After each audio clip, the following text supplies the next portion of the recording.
Sallallahu ala Muhammad sallallahu alaihi wasallam.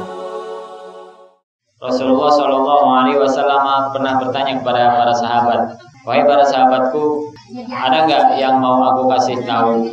Tapi ini nanti kalian jalankan, kalian kerjakan apa yang aku kasih tahu. Kalau enggak, atau kalian sampaikan, kalian ajarkan kepada orang yang mau mengamalkan apa yang akan saya sampaikan. Ada salah satu sahabat menyatakan, saya mau ya Rasulullah. Kemudian Rasulullah menyatakan ada 5 hal yang perlu kita lakukan atau kita ajarkan kepada orang yang mau melakukan. Apa itu? Yang pertama, kata Rasulullah SAW, ittaqil maharima takun a'badan nas. Itu yang pertama. Takutlah terhadap hal-hal yang diharamkan oleh Allah Subhanahu wa taala. Apa yang diharamkan? Kalau ngomongin makanan, ngomongin apa yang ada di muka bumi ini, semua halal untuk kita kecuali yang diharamkan. Tetapi ibadah beda. Ibadah itu semua haram untuk dilakukan kecuali yang diperintahkan. Beda ya. Kalau urusan makanan, urusan yang kita makan, itu semua halal kecuali yang diharamkan. Tetapi urusan ibadah kebalik. Semua ibadah haram kecuali yang diperintahkan. Kalau nggak ada perintah untuk melakukan, jangan melakukan. Misalnya ngapain? Tiap hari angkat semua badan kecuali kaki 1, terus dan sebagainya. Tapi itu ibadah maksudnya. Itu yang nggak boleh. Kenapa? Karena tidak diperintahkan. Yang diperintahkan angkat kedua tangan, takbir dan sebagainya, itu kan? Itu sholat. Maka enaknya gitu. Jadi nggak usah ibadah macam-macam deh. Yang diperintahkan saja. Kalau nggak diperintahkan nggak usah dilakukan. Berarti sedikit apa banyak ibadah? Ngomongin makanan, semua makanan itu halal kecuali yang diharamkan. Yang diharamkan lebih banyak dari yang dihalalkan. Apa kebalikannya? Yang diharamkan sedikit, babi, anjing dan sebagainya, itu kan haram. Kalau sudah jelas haram, yang pertama kita sebagai seorang mukmin adalah meninggalkannya. Tidak usah berpikir ngapain Allah haramin, kan Allah menciptakan, kok haram? Babi kan yang nyiptain siapa? Allah. Yang mengembangbiakan siapa? Kenapa haram? Kenapa haram? Karena memang diharamkan. Tidak usah bertanya, ternyata yang diharamkan itu adalah ujian buat kita. Ujian harus ada apa enggak? Harus ada. Ketika babi itu haram, maka ujiannya adalah kita tidak mengkonsumsinya. Dan di Thailand apa ya? Kan ada videonya tuh. Ya kan? Pemerintah sudah mengetahui kalau babi itu adalah sumber dari kanker. Maka mereka melarang untuk mengkonsumsi babi, dan babi musnahkan masalah berapa ribu itu kan babi.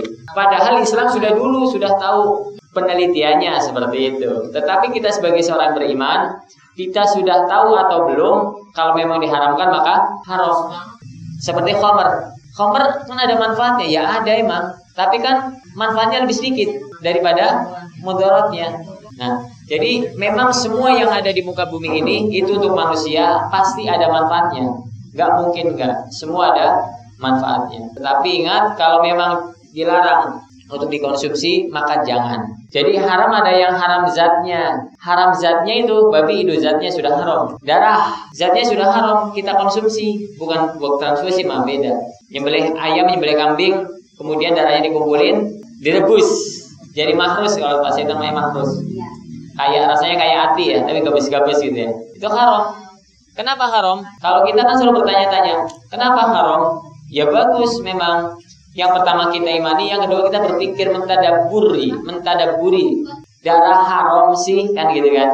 Ternyata ketika kita menyembelih, ini ada buaya dengan anahar zabah, hewan itu penyakitnya ada di darah. Maka ketika hewan itu disembelih, maka seluruh penyakit yang ada pada hewan tersebut akan ikut bersama darah. Kok penyakit kita makan? Hewan saja kalau tidak disembelih dengan benar, kan masih banyak darah di dalamnya. Apalagi cuma digetok mati gitu kan. Berarti masih banyak penyakit di dalamnya. Kenapa? Karena darahnya menyatu dengan daging. Makanya Islam mengajarkan untuk disembelih. Kalau memang bisa disembelih, aku punya ikan, mau nyembelih ikan yuk. Ya enggak, tidak. Hadirin yang dirahmati Allah, jadi perintah yang pertama dalam pesan Rasulullah adalah takil maharima. Takutlah dengan sesuatu yang haram.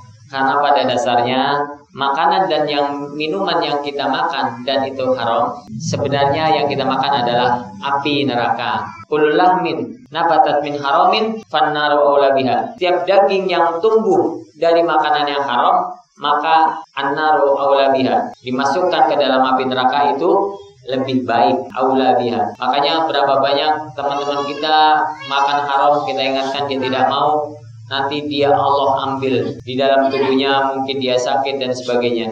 Kalau diberikan barang, maka barangnya nanti kecurian, barangnya cepat rusak, barangnya tertabrak dan sebagainya.